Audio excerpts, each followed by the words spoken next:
जिस जिसको देखो, जिस काल में भगवान का प्रत्यक्ष होता है उस काल में भी इतना आनंद होता है साधक के अंतःकरण में कि उसको फिर शरीर संसार की सुध-बुध उस क्षण में नहीं रहती है। जितने क्षण में शरीर संसार की सुध-बुध नहीं रहती उतने ही क्षण में भगवान का प्रत्यक्ष होता है। इसलिए भगवत तत्व विज्ञानम मुक्त संगस्य जायते।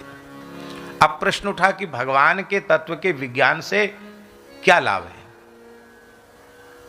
क्योंकि बहुत से लोग अपने मन में सोचते हैं कि ये महात्मा लोग बेकार में पीछे पड़े हैं, भगवान की प्राप्ति क्या जरूरी है, बढ़िया प्रेम से खा रहे हैं, सो रहे हैं और आनंद ले रहे हैं, घूम रहे हैं, सैर सपाटा कर रहे हैं, किसी काम में हमारे कोई तकलीफ तो है नहीं, सब काम तो बढ़िया से चल रहा है, भगवान नहीं मिले तो भी क्या हानि है, न मिले तो न मिले, काम तो सब चल ही रहा है, भगवान की क्या जरूरत है। यदि आपके मन में ऐसी बात हो कि अनंत काल से जो अविद्या की गांठ लगी है वो खुल जाए, अब रहनी नहीं चाहिए अविद्या की गांठ, तो आपको भगवान की प्राप्ति करनी पड़ेगी। यदि आपका मन हो कि हमारे सारे संशय सदा सर्वदा के लिए मिट जाएं, तो आपको भगवान की प्राप्ति करनी पड़ेगी। यदि आपका मन है कि हमारी संपूर्ण कर्मराशि जलकर भस्म हो जाए, अब कर्मों के जाल में हमको उलझना न पड़े, यदि आप चाहते हैं तो आपको भगवत प्राप्ति करना पड़ेगी। भगवत साक्षात्कार होते ही 3 काम तत्काल हो जाते हैं, उनके लिए भगवान से वरदान नहीं मांगना पड़ता है। भगवत साक्षात्कार के अव्यवहित उत्तर क्षण में ये 3 चीजें मिल जाती हैं। कौन कौन? भिद्यते हृदय ग्रंथि, छिद्यन्ते सर्व संशया, क्षीयन्ते चास्य कर्माणि, दृष्ट एवात्मनीश्वरे। भगवान का अनुभव होते ही अविद्या की गांठ खुल जाती है, सारे संशय समाप्त हो जाते हैं, कर्म राशि भी जलकर भस्म हो जाती है जब भगवान का साक्षात्कार होता है। इसीलिए भक्ति को आत्म प्रसादनी कहा गया। आहा, भगवान को प्रसन्न करने वाली आत्म प्रसाद की प्राप्ति होती है। बोलो भक्तवत्सल भगवान की जय। यदि आप संसार चक्र से छूटना चाहते हैं तो सूत जी कह रहे हैं, व्यास जी कह रहे हैं, बोले तब रजोगुणी तमोगुणी उपासना को त्याग दो। क्या करें? बोले नारायण कला शांता भजन्ति ह्यनसूयवः। बड़ा सुंदर श्लोक। मुमुक्षवो घोर रूपान् हित्वा भूतपतिनथ, नारायण कला शांता भजन्ति ह्यनसूयवः। जो संसार चक्र से मुक्त होना चाहते हैं वो रजोगुण तमोगुण प्रधान देवी देवताओं की उपासना को नमस्कार करके अनन्य भाव से भगवान श्री हरि का ही आश्रय लेते हैं। लेकिन एक सावधानी और कर दी उपासना में है, भजन्ति हि अनसूयवः। अनसूयवः नारायणाः शांताः कलाः शांताः अनसूयवः भजन्ति। अनसूयवः ने असूया दोष से रहित होकर भजन करते हैं। हम लोग क्या करते? भजन तो करते हैं, भजन तो बहुत कमती करते हैं, दूसरे की निंदा ज्यादा करते हैं। अरे जो ईमानदारी से भगवान के भजन में लगा है उसको दूसरी तरफ देखने की फुर्सत कहाँ है, वो दूसरी बात बोलने का अवकाश कहाँ है। आपसे पूछते हैं, आचार्य जी का जीवन प्रातःकाल उठकर सरयू जी जाने से लेकर रात तक एकदम घड़ी के सहारे बंधा हुआ जीवन था। उनको कहाँ फुर्सत थी दूसरी तरफ देखने ताकने की। और लोगों से मिलने का समय भी बहुत सीमित था। ये नहीं कि चाय जब जाके वहां बैठ जाओ, ऐसा नहीं था। आप ईमानदारी से यदि साधन में लगे हैं तो आपको दूसरे की निंदा चर्चा का अवकाश कहाँ है। हम उपासना कम करते हैं, राम जी के भक्त हैं, अच्छी बात है, पर हाथ धो के देवी जी के पीछे पड़ जाएंगे, शंकर जी के पीछे पड़ जाएंगे, ब्रह्मा जी के पीछे पड़ जाएंगे। अरे भैया, इसका मतलब तुम भजन कहाँ कर रहे हो। अनसूयवः, असूया दोष से रहित होकर के वो शांत मन से विक्षेप रहित होकर के भगवान की उपासना करते हैं, क्योंकि संपूर्ण वेद भगवान के परत्व का प्रतिपादन करते हैं, संपूर्ण यज्ञ भगवान के परत्व का प्रतिपादन करते हैं, संपूर्ण योग, संपूर्ण क्रिया, संपूर्ण ज्ञान, संपूर्ण तप, संपूर्ण धर्म, ये सब और संपूर्ण गति, ये सब वासुदेव परक ही हैं। सबका परम परम तात्पर्य भगवान श्री हरि ही हैं। वासुदेव परा वेदा वासुदेव परामथा, वासुदेव परा वेदा वासुदेव परामथा, वासुदेव परा योगा वासुदेव परा क्रिया, वासुदेव परा योगा वासुदेव परा क्रिया, वासुदेव परम ज्ञानम वासुदेव परम तपः, वासुदेव परम ज्ञानम वासुदेव परम तपः, वासुदेव परो धर्मो वासुदेव परागति, वासुदेव परो धर्मो वासुदेव परागति, वासुदेव परागति, वासुदेव परागति, वासुदेव परागति, वासुदेव परागति। भगवान अवतार क्यों लेते हैं? भावयत्येष सत्वेन लोकान् वै लोक भावनः लीलावतानान् तारानुरुतो देवतिर्यं नरादिषु। भगवान इस संपूर्ण सृष्टि की रचना करते हैं, लोकों की रचना करते हैं। देवता, पशु, पक्षी, मनुष्य आदि शरीरों में भगवान अवतार ग्रहण करते हैं। क्यों ग्रहण कर? सत्गुण के द्वारा जीवों का पालन पोषण करते हैं। क्यों अवतार ग्रहण करते हैं? बोले भगवान जीवों का परम कल्याण चाहते हैं, इसलिए सभी स्वरूपों में भगवान अवतार ग्रहण करते हैं। देखिए जीव का कल्याण कैसे होगा? वो भगवान से प्रेम करेगा, भगवान को अपना मानेगा तो कल्याण होगा, और भगवान को अपना नहीं माने तो? स्वामी जी कहते थे ना, दुख आफत चाहते हो तो शरीर संसार से संबंध जोड़ लो। और क्या कहते थे? आनंद चाहते हो, सुख चाहते हो तो परमात्मा से संबंध जोड़ लो, स्वीकार कर लो, सरल हृदय से स्वीकार कर लो कि एकमात्र भगवान ही मेरे हैं और मैं एकमात्र भगवान का हूं। ऐसी बात स्वामी जी जोर दे के बार बार कहते थे। तो भगवान से प्रेम कर लोगे तो तुम्हारी सब समस्या ही समाप्त हो जाएगी। भगवान से प्रेम कर लोगे। और प्रेम होता नहीं। क्यों नहीं होता? दो चीजें हैं।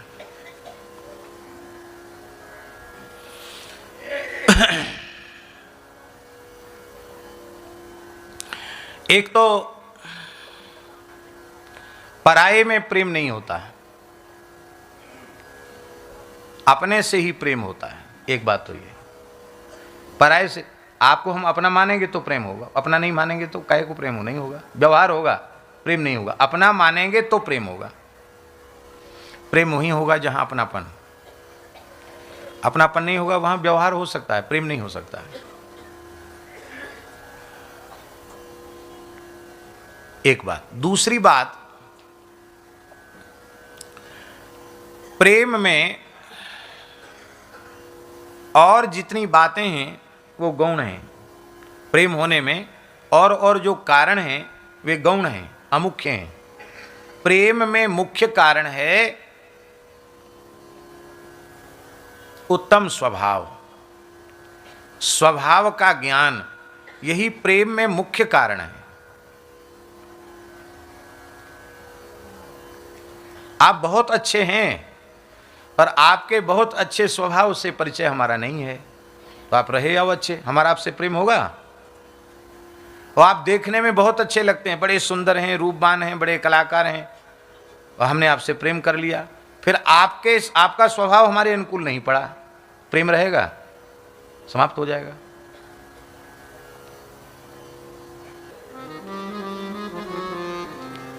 अभी आप हमको देख रहे हैं, ये दूसरी तरह की झांकी है, और अभी 3-4 घंटे बाद देखेंगे तो ऐसे हो जाएगी, दूसरी झांकी हो जाएगी। और खूब थक के सो जाएंगे, सो के उठेंगे तो झांकी दूसरी हो जाएगी। पर हमारे ठाकुर जी चाहे सोएं, चाहे जगें, चाहे हंसें, चाहे बोलें, चाहे रोएं, कुछ भी करें, इनकी झांकी तो क्या कहना, हर क्षण नवीन, हर क्षण नवीन। इसलिए राधा रानी आज तक ठाकुर जी को देख ही नहीं पाई, आज तक नहीं देख पाई, आंख भर के आज तक नहीं देख पाई। क्यों? हर क्षण नवीन, हर क्षण नवीन। इसलिए प्रत्येक दर्शन में प्रथम दर्शन का सुख ठाकुर जी को मिल रहा है, राधा रानी को प्रथम दर्शन का सुख मिल रहा है ठाकुर जी के। और यही बात ठाकुर जी के लिए है, राधा रानी का प्रति क्षण का दर्शन उनके लिए नित्य नवीन दर्शन है। इसलिए प्रेम कम नहीं होता। और संसार में पहले पहले मिलते तो खूब प्रेम होता, अब फिर ज्यों ज्यों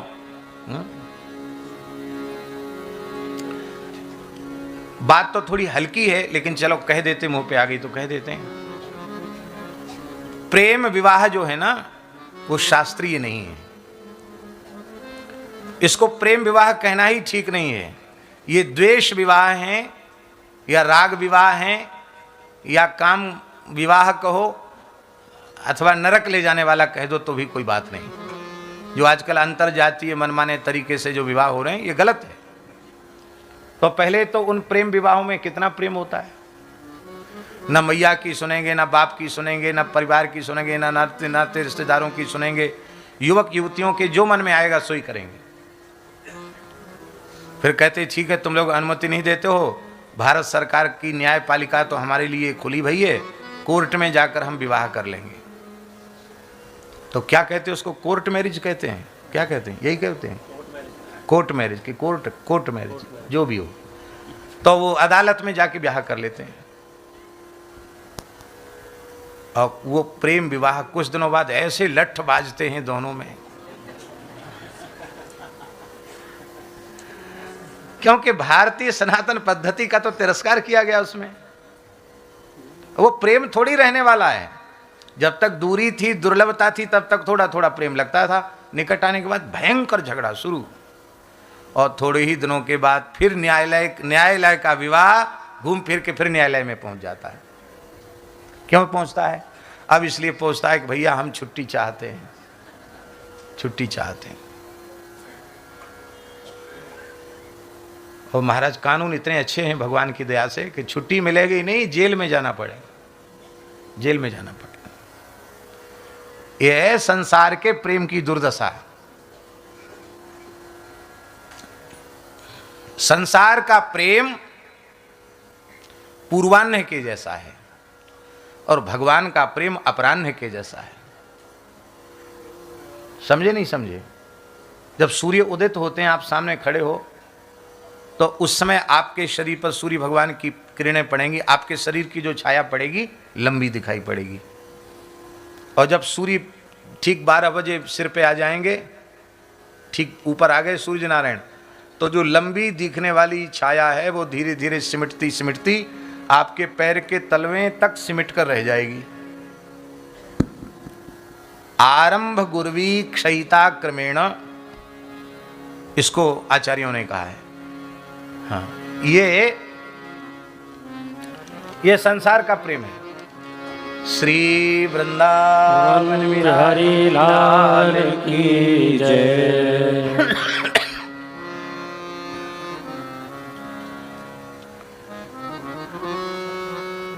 प्रस्थान कर रहे हैं बाबा, और शायद शास्त्री जी भी जा रहे हैं क्या?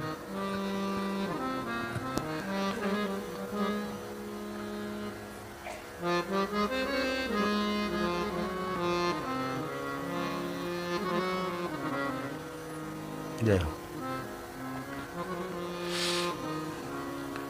दंडोत। पहले प्रेम बढ़ा हुआ दिखाई पड़ेगा, घटते घटते घटते घटते पैरों तक सिमट जाएगा, खत्म प्रेम, मन सिमट गया मतलब खत्म हो गया। और अपराह्न का, अपराह्न की छाया 12 बजे के बाद तो पैरों पे छाया दिखाई पड़ेगी। आप खड़े रहो तो छाया बढ़ती चली जाएगी, बढ़ते बढ़ते बढ़ते बढ़ते बढ़ते बढ़ते उसका अंत होगा। प्रातः काल की छाया पहले बढ़ती है, घटते घटते उसका अंत होता है, और अपराह्न की छाया बढ़ते बढ़ते उसका अंत होता है। संसार का प्रेम पहले बढ़ता है, पीछे घटता, घटते घटते खत्म। जय सिया राम। और भगवान का प्रेम, भगवदीय प्रेम आरंभ में कम होगा, पर बढ़ते बढ़ते बढ़ते बढ़ते अनंत में जाकर विलीन हो जाता है। इसलिए भगवान का प्रेम ही वस्तुतः प्रेम है। तो स्वभाव की दृष्टि से देखें, सौंदर्य की दृष्टि से देखें तो भगवान से बड़ा कोई सुंदर नहीं, पद की दृष्टि से देखें तो भगवान से अधिक किसी का पद प्रतिष्ठा नहीं। कोई भी गुण देख लो, कोई भी कला देख लो, कारीगरी देख लो, प्रत्येक दृष्टि से, गुण की दृष्टि से, सौंदर्य की दृष्टि से, रूप की दृष्टि से, शील की दृष्टि से भगवान के जैसा कोई दूसरा नहीं है। स्वभाव की दृष्टि से क्या कहना। सुखदेव जी महाराज जंगल चले गए, व्यास जी को उत्तर नहीं दिया। व्यास जी ने अपने शिष्यों को भागवत जी के श्लोक कंठस्थ करा दिए और कहा कि तुम लोग जंगल में जाते हो, तुमको भय लगता है तो श्लोक गाया करो। वो गाने लगे, क्योंकि नट शब्द विप्रलंब श्रृंगार का वाचक है और वर संयोग श्रृंगार का वाचक है। इनका बपू ऐसा है, संयोग विप्रलंब एक साथ दोनों का दर्शन हो जाता है। अखिल सौंदर्य सार सर्वस्व श्री कृष्ण हैं। आहा, कर्णयो कर्णिकारम, कानों पर कनेल का फूल है। कर्णिकार कनेल के फूल को कहते हैं, पीला फूल होता ना लंबा, कर्णिकार कहते हैं संस्कृत में उसको। वो होता ही ऐसा है कि उसको कान पर बहुत आराम से रखा जा सकता है। दूसरा फूल तो गिर जाता है, लेकिन ये यहां ठीक से फंसा लो तो रहा आएगा कनेल का फूल। कर्णयो कर्णिकारम, कानों में कर्णिकार का फूल है। कान तो दो ही हैं और कर्णिकार एक है। एकमेव कर्णिकार पुष्पम, जीव गोस्वामी जी लिख रहे हैं, एकमेव कर्णिकार पुष्पम कदाचित दक्षिण कर्णे विदधाति कदाचित वाम कर्णे। कहते कर्णयो द्विवचन इसलिए है और कर्णिकारम एक वचन इसलिए है कि कनेल का फूल तो एक ही है, पर कभी उसको दाहिने कान पे रख लेते हैं, कभी बाएं कान पे रख लेते हैं। बोले भैया अदला बदली क्यों करते हैं? कहते भैया ये बड़े रहस्य की बात है, ये संकेत पुष्प है। संकेत पुष्प का मतलब जब ठाकुर जी गोचारण के लिए चलते हैं तो विरहिणी व्रजांगनाएं नंदालय में आ जाती हैं और विरह कातर नेत्रों से अपने प्रियतम से पूछती हैं।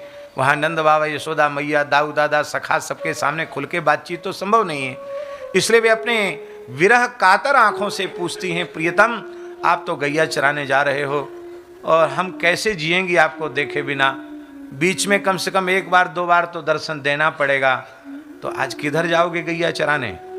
तो ठाकुर जी ऐसे ऐसे फूल, मानो ये कर्णिकार नहीं तो गुड़हल है, ऐसे ही मान लो कर्णिकार का फूल, ऐसे ठाकुर जी फूल हाथ में लेके ऐसे उसको ऐसे देखते हैं और गोपियों की तरफ नहीं देखते हैं। देखने से तो पता चल जाएगा कौन नजर किधर जा रही है, थोड़ा कनखी से देख लेते, फिर ऐसे ऐसे देखते हैं। मानो वो कहते हैं ठाकुर जी कि हे गोपियों, प्रेमियों का हृदय ही सुमन है। सुमन, क्या? सुमन, उत्तम मन, ये भाव की सुगंध से भरा है। प्रेमियों का हृदय ही सुमन है। अब वो संसार में नहीं रहता है, प्रेमियों का मन रूपी सुमन तो मेरे हाथ में रहता है। आपका मन तो हमारे निकट है, मैंने उसे पकड़ रखा है। अब तुम व्याकुल मत हो, देखो हमको इधर जाना है, ऐसे देखो हमको इधर जाना है। गोपियां समझती इधर जाएंगे अब गैया चराने, और ये देखो हमको इधर जाना है, इधर रख लेती है। पर कई बार ऐसा होता है कि हमारे अत्यंत निकट रहने वाले लोग उन महापुरुषों का संग या उनका लाभ नहीं ले पाते। वो नौकर चाकर से प्रेम कर लेंगे, ड्राइवरों से प्रेम कर लेंगे, विद्यार्थियों से प्रेम कर लेंगे, हैं? अपनी अपनी उनकी जो स्तर है ना कोटि, उसी से प्रेम उनका हो जाएगा। अच्छे साधु साधक सज्जन महात्मा अच्छे नहीं लगेंगे उनको।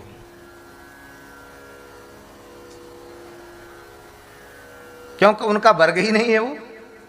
स्वर्ग परमा प्रीति। भगवान ने कहा अच्छा ये बात है, स्वर्ग हम इन्हीं के वर्ग के होके आ जाते हैं। कोई शिकायत नहीं करेगा कि भगवान हमारे नहीं है। भगवान देवता बन के आ गया। देवता किसकी संतान है? कश्यप जी की है कि नहीं?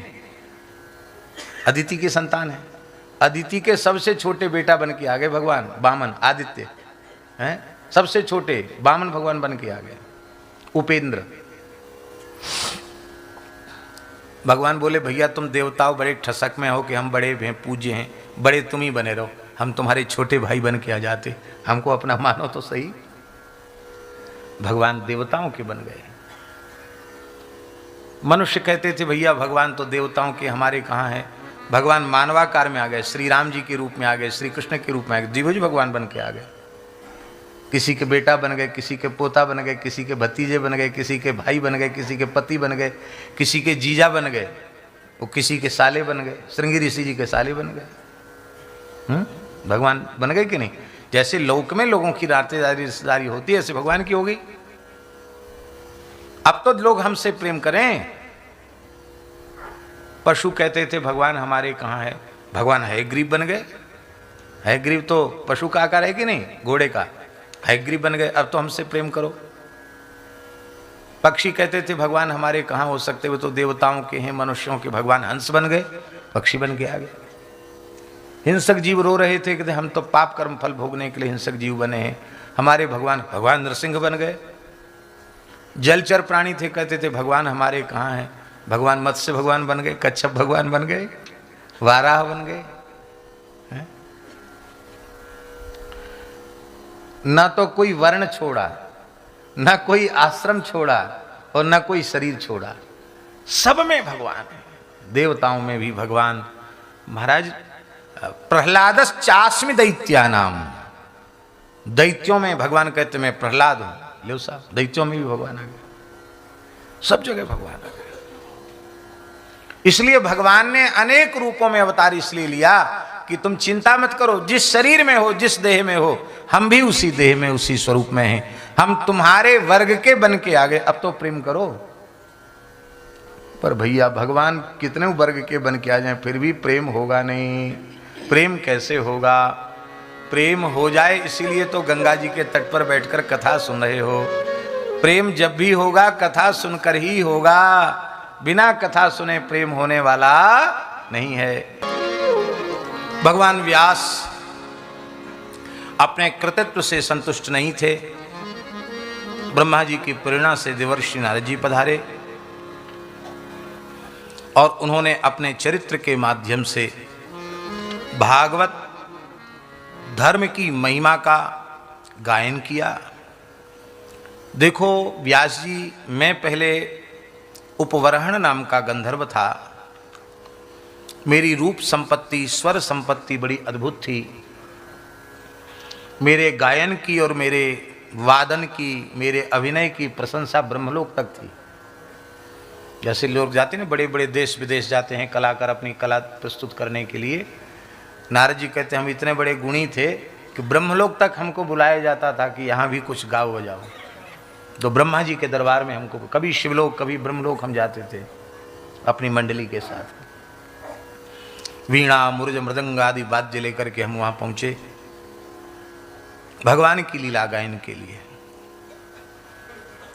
ताल मूर्छना से युक्त होकर जैसे ही गाना शुरू किया तो हमारे साथ तो अभिनय के पात्र थे ही भगवान की लीला के, अप्सराएं भी थी और ब्रह्मलोक की अप्सराएं भी थी। तो ब्रह्मलोक की अप्सराओं का सौंदर्य स्वर्ग की अप्सराओं से अधिक श्रेष्ठ है। तो उनको देखकर हमारा मन आकृष्ट हो गया और मैं गायन के बीच में गा तो रहा था भगवान की लीलाओं को, पर गायन करते करते अपने हाव भाव कटाक्ष से ब्रह्मलोक की अप्सराओं को अपनी ओर आकृष्ट करने लग गया, इशारा करने लग गया जैसे विषयी पुरुष इशारे करते हैं। यह कुचेष्टा ऋषियों को सहन नहीं हुई और उन्होंने शाप दिया और हमारा ब्रह्मलोक से पतन हो गया। कहाँ ब्रह्मा जी की सभा तक जाने का हमारा सौभाग्य। हमें धरती पर कन्नौज शहर में द्रुमिल गोप के घर में जन्म लेना पड़ा। बाल्यकाल में ही मेरे पिता चले गए, दिवंगत हो गए या घर छोड़ के चले गए, जो भी हो, पिता का अभाव हो गया। और बहुत गरीबी थी। मेरी माता ने अपने भरण पोषण की दृष्टि से एक ब्राह्मण के घर में दासी का कार्य कर लिया। गौ माता की सेवा करना, घर में चौका बर्तन कर देना, और उसी से हमको, हमारी माता को कुछ मिल जाता था, उसी से हमारी और हमारी माता की वृत्ति चलती थी। यहाँ इस चरित्र में एक बात हम सबको सीखने जैसी है, वो ये है कि भगवान की लीला कथा जो है वो इतनी पवित्र चर्चा है। देखो, हम निर्विकार सुखदेव जी नहीं हो सकते, ये तो बिल्कुल पक्की बात है, क्योंकि हम कलिमल ग्रसित मलिन हृदय के कलयुगी प्राणी हैं। हम सुखदेव जी तो नहीं हो सकते। पर क्या यह विचार भी नहीं कर सकते कि जिस आसन पर आप लोगों ने हमको बिठाया है, यह आसन मनुष्य का नहीं है, यह आसन परमहंस चक्र चूड़ामणि आचार्य महामुनिंद्र भगवान श्री सुखदेव जी का आसन है। इतना भी हम विचार रखें तो इस आसन की पवित्रता बनी रहेगी। आप लीला कथा गाओ और आपकी दृष्टि धन पर रहे, आपकी दृष्टि कामनियों पर रहे, तो आप फिर ऊंचे पद पर बैठे रहने लायक नहीं हैं। आपको नीचा देखना पड़ेगा, आपको नीचे गिरना पड़ेगा। स्वामी जी के यहाँ सत्संग का एक नियम हमको बहुत अच्छा लगता है। आगे आगे साधक वर्ग बैठेगा। स्वामी जी के समय यही पद्धति थी ना, और कई संतों के। ये बहुत उत्तम पक्ष है। अत्यंत निर्मल और निर्विकार दृष्टि और व्यवहार होना चाहिए। आप लोग अन्यथा न माने, राजस्थान में एक जगह की सत्य घटना है। एक प्रेतोद्धार के लिए एक महात्मा, एक व्यासी हमारे परिचित थे, उनको कथा के लिए ले गए। जगह का नाम हम जानते लेकिन बताएंगे नहीं जगह का नाम। जयपुर के आसपास की बात है, इतना समझ लो। और जिस जीवात्मा के उद्धार के लिए कथा कहने भागवत जी की व्यास जी को ले गए थे, वहां उस जीवात्मा ने ही व्यास पीठ से व्यास जी को उठा के दूर फेंक दिया। कथा कहते कहते व्यास जी दिखाई कोई नहीं पड़ रहा, महाराज जी उठाओ, पटक दिया जोर से। वो चिल्लाए तो वो भागे, जब गिरे तो भागे व्यास जी, उनको कुछ दिख रहा होगा। वो भागे तो रेतीला इलाका, मेड़ मेड़ खेत की भागे, और जो संत जी उनको ले गए थे वो पीछे पीछे, अरे व्यास जी कथा कहो, कहाँ जा रहे, कहाँ जा रहे। बोले नहीं नहीं, मरना हम लड़के बच्चे वाले हैं, हम गृहस्थी आदमी हैं, मरने थोड़ी आए हैं। फिर उन्होंने उस देवता को मनाया, महाराज तुम्हारे लिए कथा हो रही, कथा हो जान दो, संकल्प हो गया। तो किसी के सिर पे चढ़ के आते हैं ना, तो सिर पे चढ़ के उस देवता ने कहा, भागवत से उद्धार होता है, लेकिन अमुक व्यक्ति वो व्यासपीठ पर बैठने के लायक नहीं, आचरण पवित्र नहीं, मैं सहन नहीं करता। महाराज ये हो जान दो, हमारा सब कार्यक्रम फेल हो जाएगा। बोले तो उसको कहो कथा कहे, स्त्रियों की तरफ नहीं देखे। उस आवेश उस जीवात्मा ने कहा, उसको कहो कथा कहे, स्त्रियों की तरफ नहीं देखे। आपकी बात मार डालूंगा ज्यादा करेगा तो। वो महात्मा पकड़ के लाए, उनको बोले अब कुछ नहीं बिगड़े, आप कथा कहो, बस उधर मत देखना। अरे बोले महाराज हम तो पोथी की तरफ ही देखेंगे, किसी की तरफ नहीं देखेंगे, रोग आके 7 दिन पूरे कर देंगे।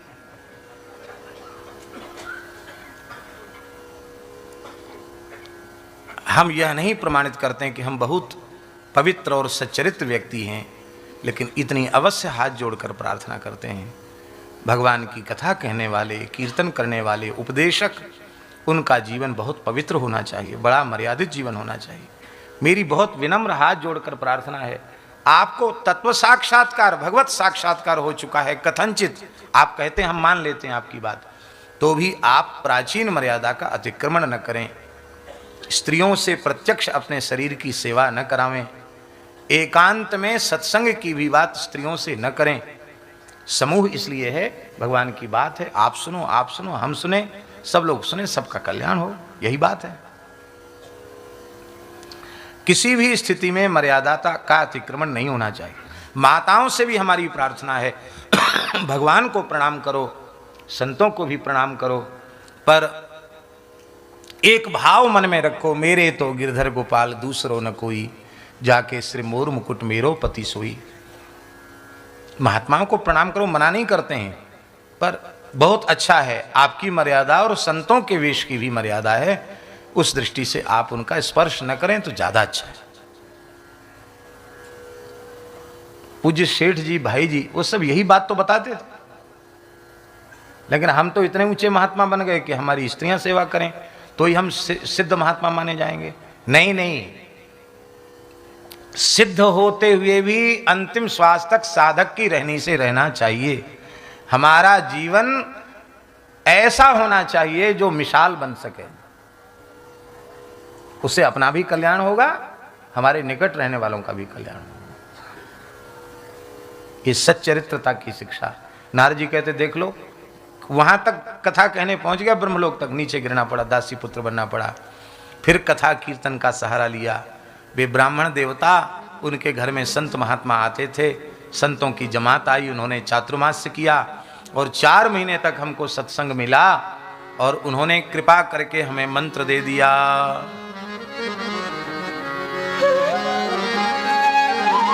कौन सा मंत्र दिया? मंत्र भी लिखा है, नमस्ते वासुदेवाय नमः संकर्षणाय च प्रद्युम्नाय निरुद्धाय सात्वतां पतये नमः। ये मंत्र का उपदेश दिया। यदि बेटा नारद, तुम सेवा तो करते ही हो, पत्तल में जो कुछ प्रसाद अवशिष्ट है उसको ग्रहण किया करो। मैं उच्छिष्ट प्रसाद लेने लगा। उच्छिष्ट लेपा ननुमोदितो द्विजयी ही सकृत स्म भुंजे।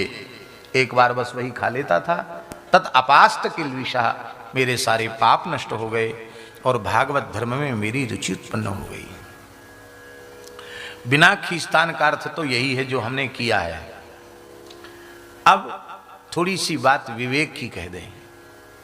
वो ये है, गीता जी में भगवान ने कहा है, यात यामम गत रसम पूति पर्युषितम च यत उच्छिष्टमपि चामेध्यम तामसम परिकीर्तितम। ये कहा ना, जो यात याम है, गत रस है, सड़ा दिया गया है, पूति दुर्गंध युक्त है, और पर्युषित माने वासी है, उच्छिष्ट माने जूठा है, अमेध्य माने अखाद्य अपेय है, अपवित्र है, वो तामसी है, उसे ग्रहण नहीं करना चाहिए। विवेक यही है। क्योंकि जिस जीव का हम जूठा खा रहे हैं उसके पूर्व जन्मों के संस्कार कैसे हैं क्या पता, किस योनि को भोग के आया है क्या पता, कौन सी बीमारी उसको है क्या पता। नहीं खाना चाहिए। भैया नारद जी कहते तद्धर्म एवात्म रुचि प्रजायते। इसका अर्थ है इसलिए जूठा नहीं खाना चाहिए कि उनके दोष दुर्गुण हम में संक्रमित न हो जाएं। और नारद जी ने इसलिए खाया कि ये गुणातीत ऋषि हैं, गुणातीत संत हैं, इनका प्रसाद लेने से हम भी गुणातीत हो जाएंगे, इस दृष्टि से खाया। तो उच्छिष्ट नहीं लेना ये विधि है, और उच्छिष्ट लेना यह अति विशिष्ट विधि है, असामान्य विधि है, विशेष विधि है, जो सबके लिए ग्राह्य नहीं है। विशेष अधिकारी के लिए, देने वाला भी विशेष अधिकारी और लेने वाला भी विशेष अधिकारी। ऐसे सम हाँ, अब तो उच्छिष्ट वाली बात कहनी ही नहीं चाहिए। क्यों नहीं कहनी चाहिए? एक भोजन है, उसको लोग कहते बफेलो सिस्टम, यही बोलते हैं ना, हैं क्या बोलते हैं? हाँ चलो, बफर सिस्टम कह लो। उसमें सब गिद्ध की तरह जुट जाते हैं, जूता चप्पल पहने हुए, मोजा पहने हुए, और अपने हाथ से उठा उठा के खाते हैं। उसमें आपको कहना पड़ेगा कि जूठा मत खाओ, वो तो जूठा ही खाते हैं, और बचा हुआ सब भीतर चला जाता है। और एक विशेष बात है, घरों में भी जिनके घर में वैष्णवता नहीं है, भगवत सेवा नहीं है और सत्संग नहीं है, उनके घरों में तो आपके खाने लायक नहीं। उसका कारण ये है, पहली बात तो ये है कि अशुद्ध अवस्था में माताएं रसोई में जाती हैं, सब छूती हैं, इसलिए सब अशुद्ध है, न भगवान के भोग लगने योग्य है, न किसी संत की भिक्षा के योग्य है। मेरी प्रार्थना है हाथ जोड़कर माताओं से कि अशुद्धि की अवस्था में रसोई घर में जाना, रसोई बनाना, खिलाना बना करके, यह निषिद्ध है, इसको मानना चाहिए। कितनी अच्छी मर्यादा है हमारे यहाँ। आप लोगों को इतवार के इतवार छुट्टी मिलती है, 4 महीना में 4 दिन की छुट्टी मिलती है, आपको नहीं, पक्के तौर पे रविवार की छुट्टी। भगवान की कितनी अच्छी व्यवस्था है, माताओं को 4 दिन की छुट्टी दे दी, तुम बैठ के आनंद से प्रसाद पाओ, बाल भोग के समय बाल भोग करो, राजभोग के समय राजभोग, ब्यारू के समय ब्यारू। अब पतिदेव और पुत्रदेव चूल्हा चिता में, सब रसोई बना में, और सब काम वही करेंगे। ये है बराबरी का दर्जा। लोग झगड़ा करते बराबरी का दर्जा, काहे को बराबरी, ये है बराबरी का दर्जा। झगड़ा इस बात पे होता कि जिन्होंने हमको चाय बनाने के लिए कह दिया, ले साहब, तो उतने दिन घर में पुरुष वर्ग को रसोई बनानी चाहिए। दूसरी बात यह है कि परोसने का जो क्रम है वो ऐसा है कि लोग छू कर परोसते हैं, तो अब छू के परोसने से तो पदार्थ भी जूठा हो गया, हाथ भी जूठा हो गया, फिर वही पदार्थ रसोई घर में गया, भंडार में मिल गया तो सब जूठा हो गया, सब एक दूसरे का जूठा खा रहे हैं, इसलिए कहीं खाने के लायक नहीं। महात्माओं को बुलाओ, हम मने नहीं करते हैं, पर पहले अपना चौका चूल्हा पवित्र करो, उस लायक व्यवस्था आप बनाओ, नहीं तो आपको उनको जिमाने से, यदि उनके आचार विचार में गड़बड़ी होती है और उनका धर्म बिगड़ता है तो आपको दोष लग जाएगा, आपको उससे लाभ नहीं होगा, आपको हानि हो जाएगी। किसी का भी नियम आप बिगाड़ेंगे तो उससे आपको क्या लाभ होगा, हानि होगी, ये बात है। तो ये विशेष बात है। हमारे एक महात्मा थे, परम पूज्य स्वामी श्री शरणानंद सरस्वती जी महाराज, पूज्य स्वामी करपात्री जी के गुरु भाई थे। श्री स्वामी ब्रह्मानंद सरस्वती जी जो ज्योतिषपीठ में शंकराचार्य पद पर विराजमान थे, उनके शिष्य थे। बहुत अच्छे महात्मा थे, ऐसे प्रेमी महात्मा थे, विद्वान बहुत बड़े थे, लेकिन प्रेमी ऐसे थे कि भगवान नाम श्रवण करते ही उनके नेत्रों से सुधार बहने लग जाती थी। अपने संपूर्ण जीवन में न तो धन का स्पर्श किया, न स्त्री का स्पर्श किया उन्होंने। पूज्य करपात्री जी महाराज के संबंध में हमने प्रामाणिक लोगों से सुना है कि वो कहते थे, इस युग में संन्यास धर्म का पूर्ण निष्ठा से पालन करने वाला कोई उदाहरण देखना हो तो मेरे गुरु भाई शरणानंद जी का जीवन देखना चाहिए। महाराज ऐसी दृष्टि रहती थी उनकी, ऐसे तो कभी देखते ही नहीं थे। हमें अपने बाल्यकाल में लगभग 10 वर्ष की आयु रही होगी, 1 वर्ष तक उनके चरणों में रहने का अवसर मिला। किसी को नहीं छूते थे वो, अद्भुत जीवन था। पवित्र कान्यकुब्ज विप्रकुल का शरीर था, और अंग्रेजी उस जमाने के, शुक्ला जी उस जमाने के MBBS डॉक्टरी पढ़े हुए थे उस जमाने में, अंग्रेजी जमाने में। तब कोई समझता नहीं थे MBBS क्या होता है, और फिर संस्कृत इधर आकर के पढ़े, और पहले डॉक्टरी पढ़े थे वो, इधर आकर संस्कृत पढ़ा उन्होंने, अच्छे विद्वान थे, और ऐसा उनका जीवन था। तो किसी से स्पर्श नहीं कराते, किसी को जूठा नहीं देते, 24 घंटे में एक बार निस्वाद भिक्षा ग्रहण करते, वो भी ब्राह्मण के घर की भिक्षा, उसमें भी वो नील कप लगा कपड़ा न पहनता हो, नौकरी न करता हो, केवल खेती न करता हो, व्यापार न करता हो, ब्राह्मण वृत्ति से गुजारा करता हो, उस ब्राह्मण के घर का न लेते थे। संध्योपासन करता हो, तो उनके कारण कितने ब्राह्मणों का निर्माण हो गया, क्यों जल पी के रहते फिर। तो कुछ कुछ गाँव में ब्राह्मणों का निर्माण हो गया, उनके यहाँ से उनकी भिक्षा आती थी। बहुत अच्छे महात्मा थे। बाद में तो आचार विचार की दृष्टि से फिर वो सूखी भिक्षा आती थी और ब्रह्मचारी उनका बनाता था। हमारी सेवा थी 15वां अध्याय सुनाना, तो हम उनको जब वो भिक्षा करने बैठते थे तो वो ऊर्ध्व मूल मद शाख 15वां अध्याय सुनाते थे। स्वामी जी बड़े प्रसन्न होते थे। एक समय पाते थे। शाम को कभी उनकी इच्छा होती तो एक आध फल ले लेते थे रात में। तो एक बार एक फल से उन्होंने लिया, अपने कमंडल के जल से धोया, भगवान को निवेदित किया मन ही मन, और उन्होंने पाया। तो पाने के बाद जो भीतर का भाग था, छिलका छूछना वाला, बीज छिलका वाला, उन्होंने हमको दिया। कहा जाओ पंडित जी जाओ इसको फेंक के आओ। हमने की जी स्वामी जी, और हम उसको फेंकने के लिए गए। लगभग रात्रि के 8 बज रहे होंगे।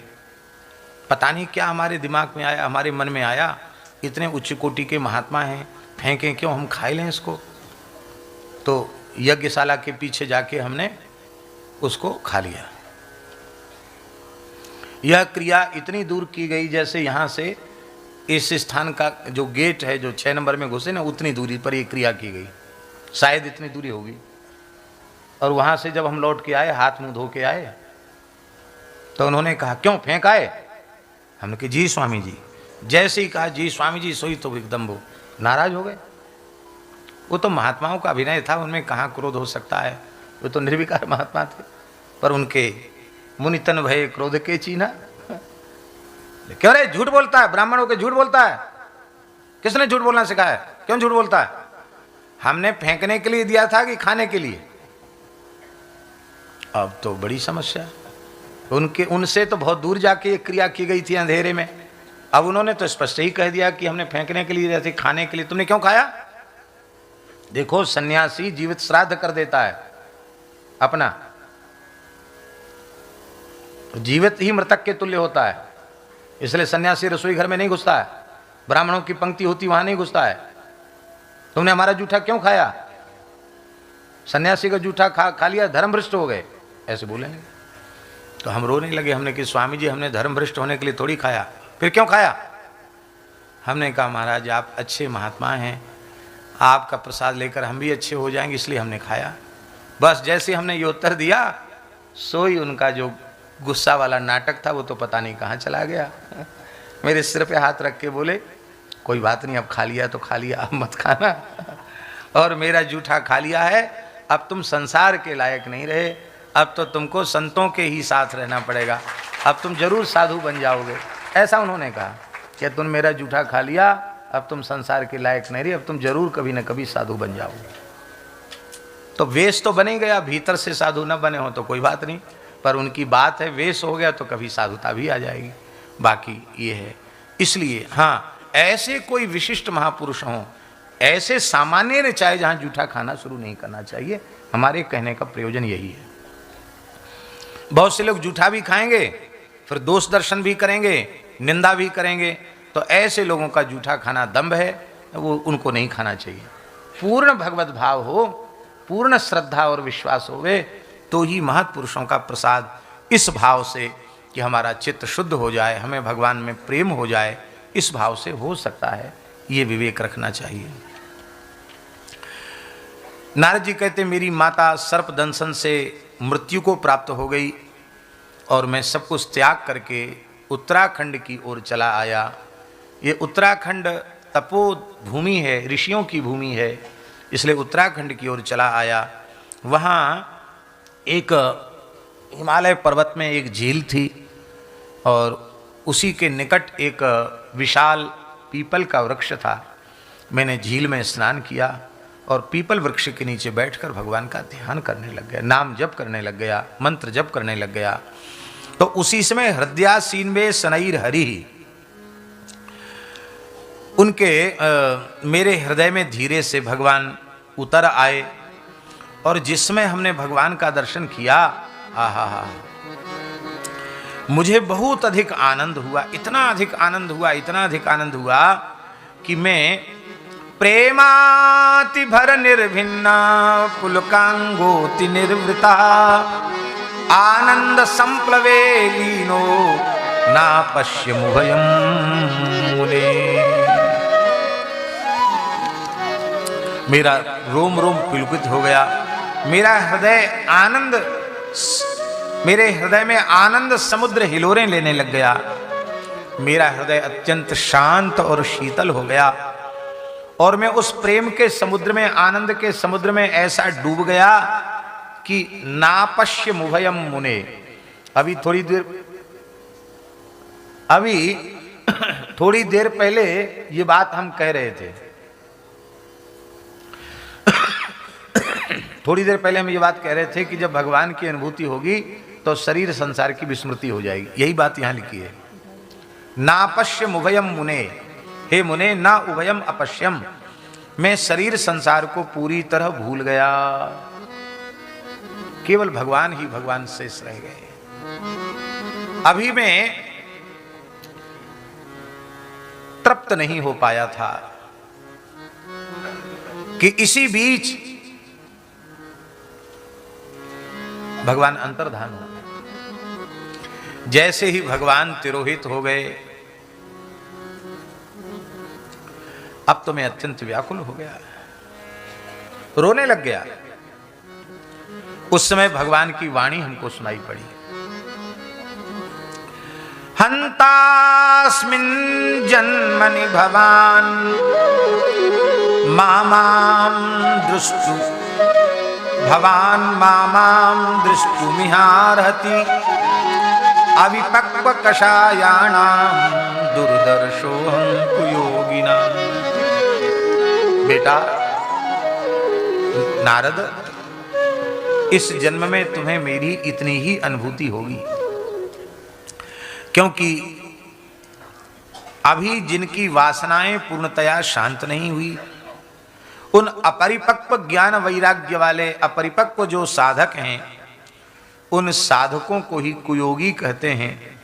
उनके लिए हमारा दर्शन अत्यंत कठिन है। दुर्दर्शो हम कुयोगी नाम।